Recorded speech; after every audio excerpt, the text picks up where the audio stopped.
नमस्कार दोस्तों, हमारे सामने प्रश्न है कि ग्लूकोज है। ऑप्शन एक है पॉलीहाइड्रोक्सी कीटोन, सेकंड है अल्कोहल, थर्ड है कार्बन का हाइड्रेट और फोर्थ है पेंटाहाइड्रोक्सी एल्डिहाइड। तो हमको बताना है कि आपके जो ग्लूकोज जिसका सूत्र होता है आपके C6H12 और O6, ये है क्या चीज़। क्या ग्लूकोज आपके एक पॉलीहाइड्रोक्सी कीटोन है या फिर अल्कोहल है, कार्बन का हाइड्रेट है या फिर पेंटाहाइड्रोक्सी एल्डिहाइड है। तो आपके जिस ग्लूकोज की जो आपके जो सूत्र होता है वो होता है C6H12O6। वो है क्या चीज़, क्या वो आपके क्या चीज़ है, हमको ये बताना है। तो दोस्तों हम देखते हैं ग्लूकोज की संरचना किस प्रकार की होती है।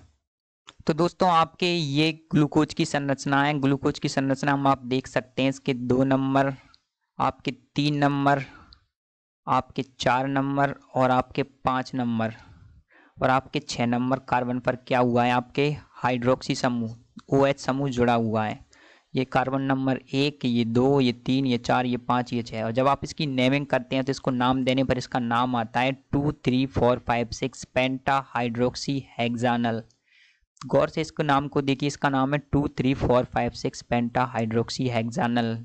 एल इसके पीछे आ रहा है एल, और एल समूह किसका होता है, आपके एल्डिहाइड के लिए हम एल समूह काम में लेते हैं। एल्डिहाइड के लिए आपका एल समूह होता है। इससे एक बात पता लगती है कि इसमें, और अब आप गिनोगे कि इसमें कितने हाइड्रोक्सी समूह हैं, तो 1, 2,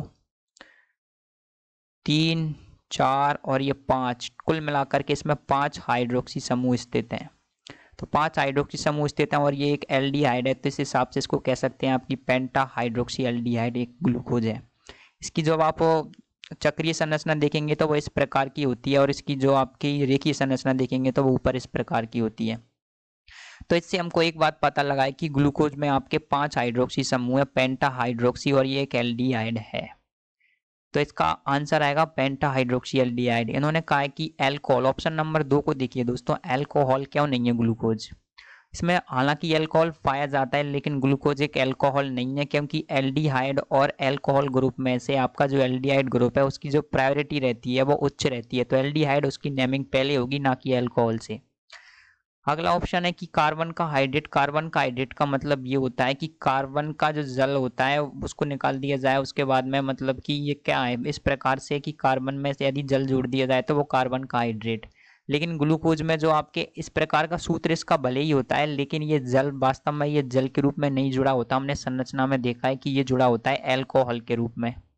तो अल्कोहल के रूप में जुड़ा हुआ है। यदि इसमें सीधे साधे कार्बन से जल के अणु जुड़े रहते, कार्बन से यदि जल के अणु 6 जल के अणु जुड़े रहते चारों तरफ से, तो वो आपके कार्बन का हाइड्रेट होता। भले ही इसका सूत्र इस प्रकार का है कि जो हमको लगे कि ये कार्बन का हाइड्रेट है, लेकिन कार्बन का हाइड्रेट नहीं है, क्योंकि इसकी संरचना इस प्रकार की होती है। इसमें कहीं पर भी आपको जल का अणु नहीं दिखेगा। तो ये कार्बन का हाइड्रेट नहीं है, ये अल्कोहल नहीं है, पॉलीहाइड्रोक्सी कीटोन। पॉलीहाइड्रोक्सी कीटोन नहीं है क्योंकि इसमें किसी भी प्रकार का कीटोन समूह नहीं पाया जाता है। तो ग्लूकोज आपके एक पेंटा हाइड्रोक्सी एल्डिहाइड है, क्योंकि इसमें 5 OH समूह पाए जा रहे हैं और आपके एक एल्डिहाइड समूह है। तो एल्डिहाइड समूह की प्रायोरिटी होती है, इसलिए इसका नाम एल्डिहाइड के आधार पर दिया जाएगा। तो ग्लूकोज आपके एक पेंटा हाइड्रोक्सी एल्डिहाइड है। उम्मीद है आप समझ गए होंगे कि ग्लूकोज क्या है। Thank you.